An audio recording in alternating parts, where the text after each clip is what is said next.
Hi, hello everyone. Welcome back to TechBytes, simplifying technology one byte at a time. Hey Techie, I keep hearing about etc. passwd, but I don't get how it works. Can you explain it? Of course, let's make it interesting. Instead of just telling you, I'll show you. Think of /etc/passwd like a directory for a shared office. We'll act it out so you can see how it works. A play? That sounds fun. Let's do it.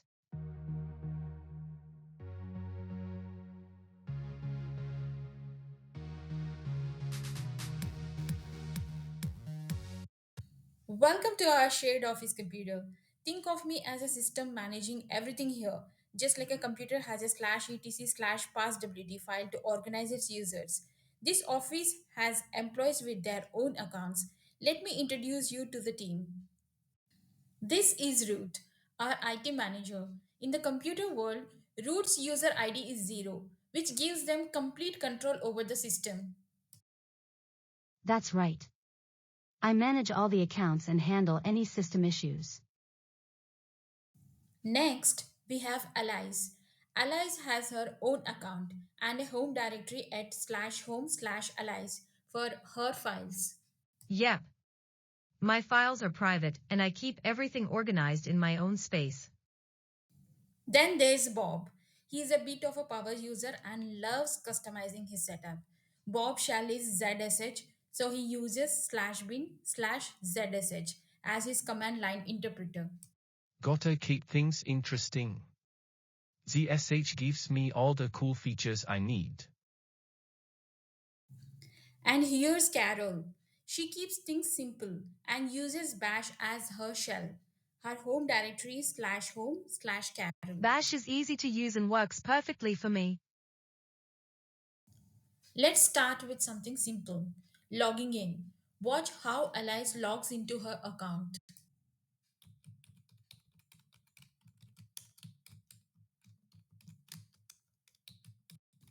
When Alice logs in, the system checks her credentials using /etc/shadow. Once her password is verified, she gets access to her files in /home/Alice. Good to go. Now I can work on my files.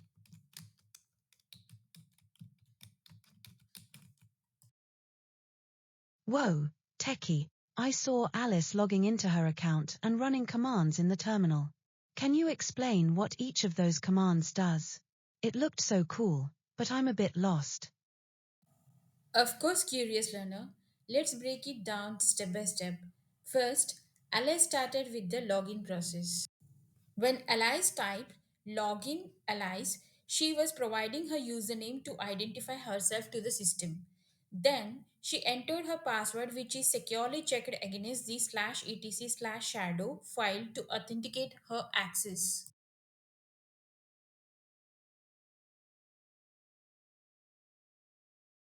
Oh, so the system doesn't actually store the password in etc. passwd?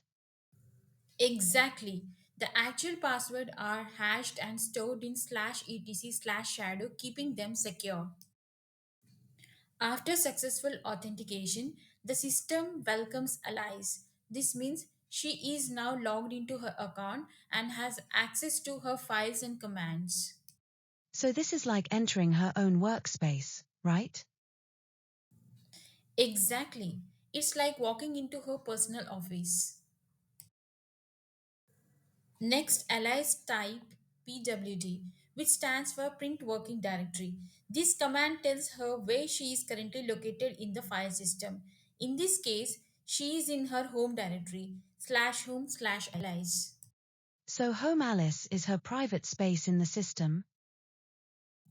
Exactly. Every user has their own directory under /home/. It's where they store their personal files, just like their desk or locker in an office. Allies then use the ls command, which lists all the files and folders in the current directory. Here, she sees folders like documents, downloads, pictures, and projects. So, if she wants to see what's available in her space, she can just type ls? That's right. It's like opening her drawer and seeing everything inside at a glance.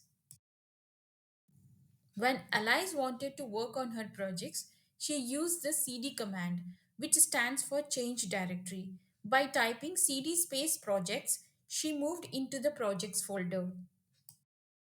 Oh, so CD is like walking into a specific room in a house? Exactly. It's how you navigate through the file system.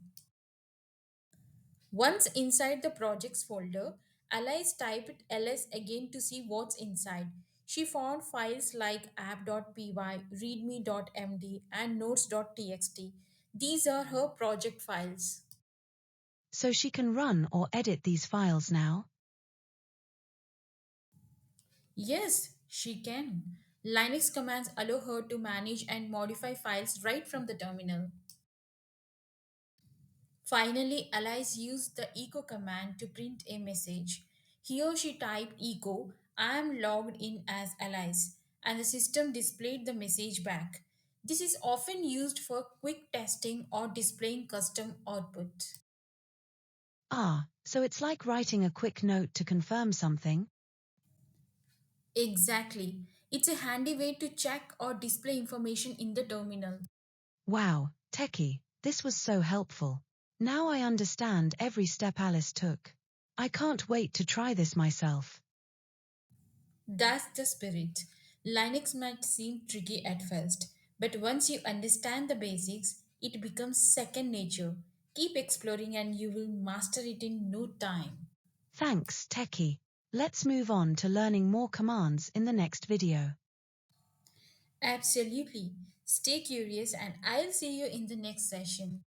Stay tuned for more lessons and don't forget to like, share and subscribe to TechBytes. See you all in next video. Until then, keep practicing the basics. Remember, every expert wants a beginner. Thank you to all our viewers out there and don't miss the continuation of this play in next upcoming video.